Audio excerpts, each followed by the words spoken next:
Hello friends, I'm Paul. Welcome to my hobby channel, and also welcome to another video in my Soviet tank series.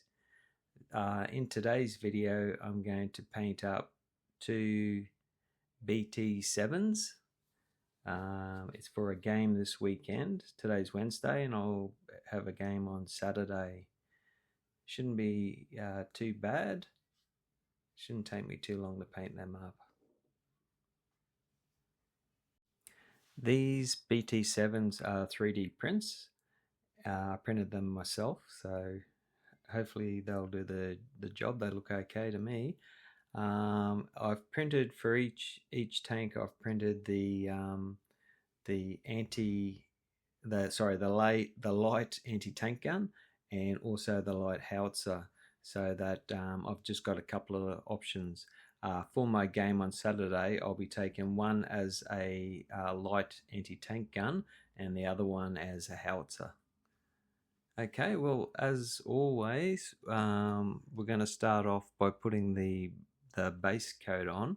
Now, this base coat is a little bit thin. This paint is a little bit thin, so I will have to put two coats of the green on.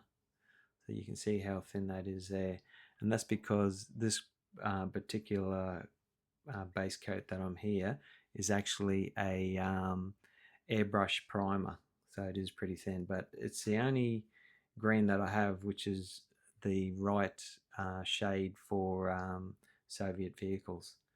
Okay, then I'm going to put two coats on everything and we'll be back in a second. I've got the two base coats down. I'm going to put a wash over the vehicles now. I must note that I do seem to paint every vehicle a little bit different, which is okay. They will turn out good in the end. So I'm just going to get, you can either use a brown wash or a black wash. So I normally use brown over green, but this time I'm going to go for a black wash. So I've just got a fat brush and I've diluted the wash down. So I'm just going to put it over all the surfaces and hopefully that'll give it a bit of a grimy look, because these two vehicles have seen a lot of action, I am guessing.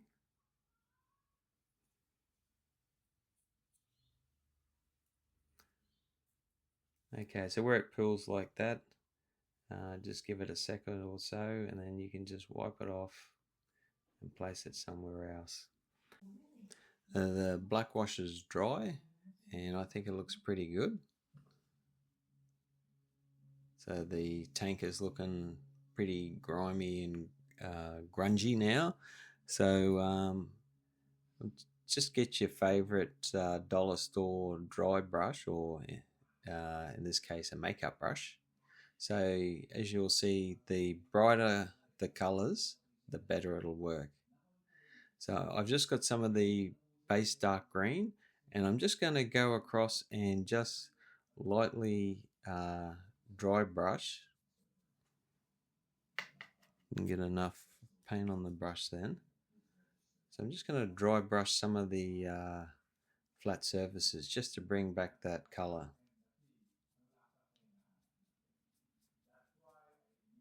So try to avoid any of the recesses and where you want the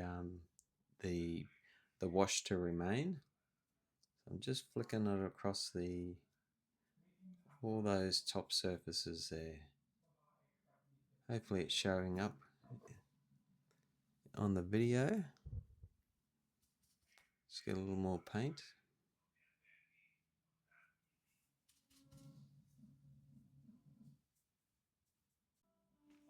So before I do the weathering on the two vehicles, I did a bit of research to see how the vehicles were numbered, and it says on the internet that about 90% of all BT7s that saw combat had no numbering system on them at all, and the ones that did have some markings normally were the white cross over the top, and that was to assist in plane recognition of the vehicles, so the planes flying over wouldn't attack the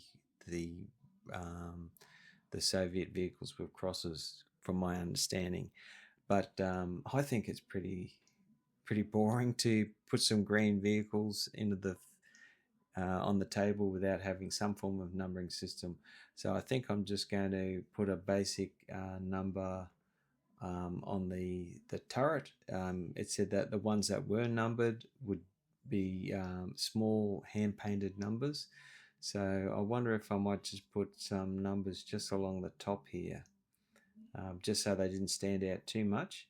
But there was something on the actual vehicles themselves. So yeah, I'm going to have a go at freehanding some numbers here.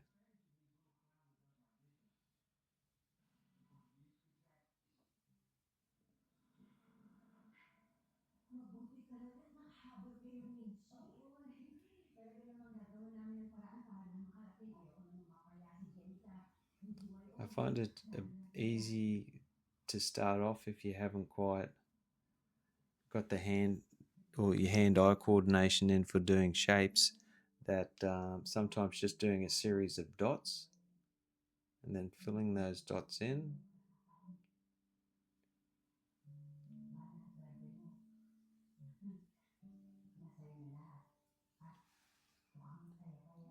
Something like that.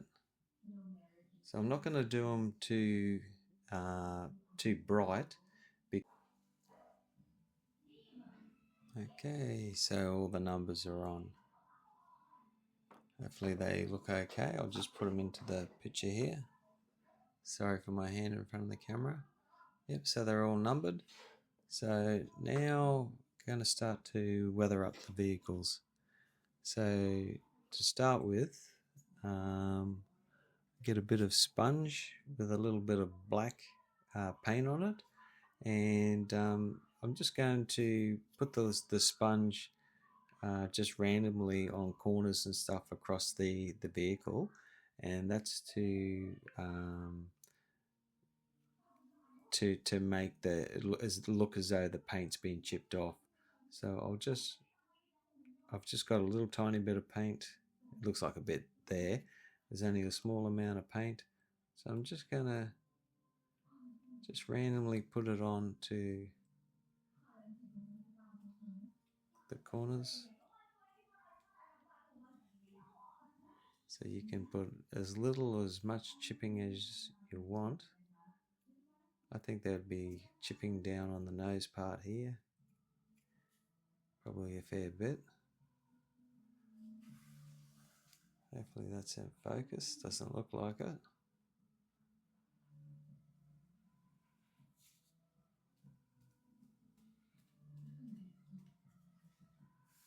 Okay, we can also do chipping on the turret as well.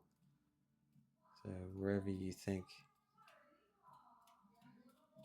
maybe the crew, or the crew's been climbing into the hatches, or might be where branches and things have come in contact with the vehicle, knocking the paint off. Okay, we're going to continue on with this. And now for the fun part. I've got a bit of pale brown, and I've just watered it down. I've just got the turret on there. I think it's looking pretty cool. Just take that off. So all I'm going to do here is I've just got a bit of watered down pale brown, and I'm just going to plaster it over everything.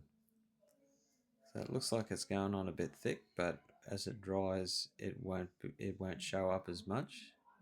So it should be quite subtle.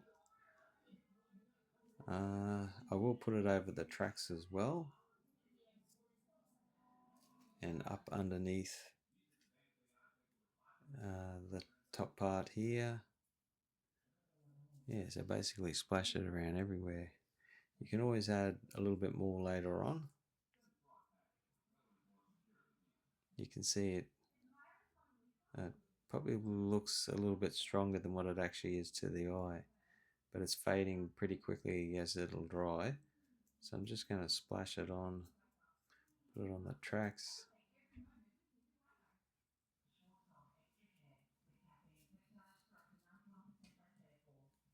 Up here on the guards.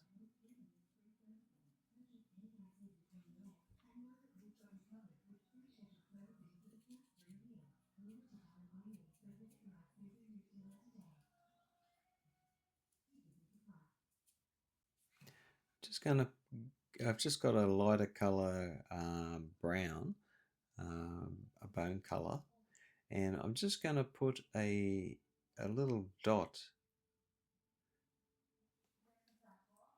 on the high spots of where I think the dust would sit. And that's just a little bit of a reflection. It's probably a bit too much. That's a lot too much. Yeah, so I just put a dot on the high spots with the bone colored paint. Where I've got some of this black here to indicate that there's paint chipped off, I've just got a little bit of gunmetal metallic paint, and I'm just going to come in and just a couple of just small dots just in the middle of that black. And this indicates that the paint's being knocked off all the way back to the bare metal. So if you put a lot of the metallic paint there, it'll indicate that it's had a recent battle damage. So that just indicates that you've had a lot of like chips on the vehicle. So I don't like to do it too much, but I'll put a few little bits of exposed metal along these black areas just to give it a bit more character.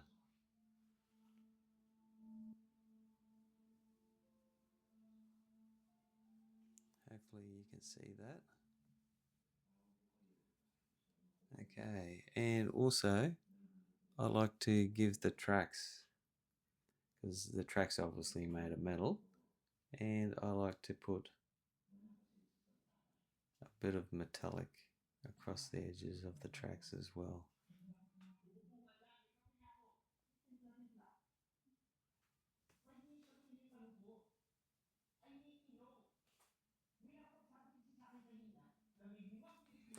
And along the front and back.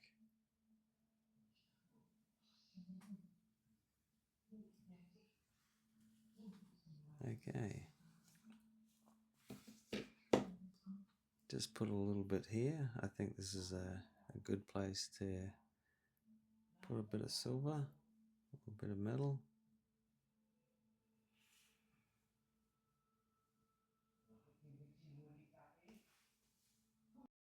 The BT7s are finished. I really like the way they've turned out. Yeah, and yesterday, I actually finished them Friday. Yesterday I used them in a game at the club. I took 2 BT7s and 4 T26As, and yeah, they did really well. So I was quite pleased the way they performed for light vehicles. The fast move rule is pretty good for them, so they can travel pretty fast.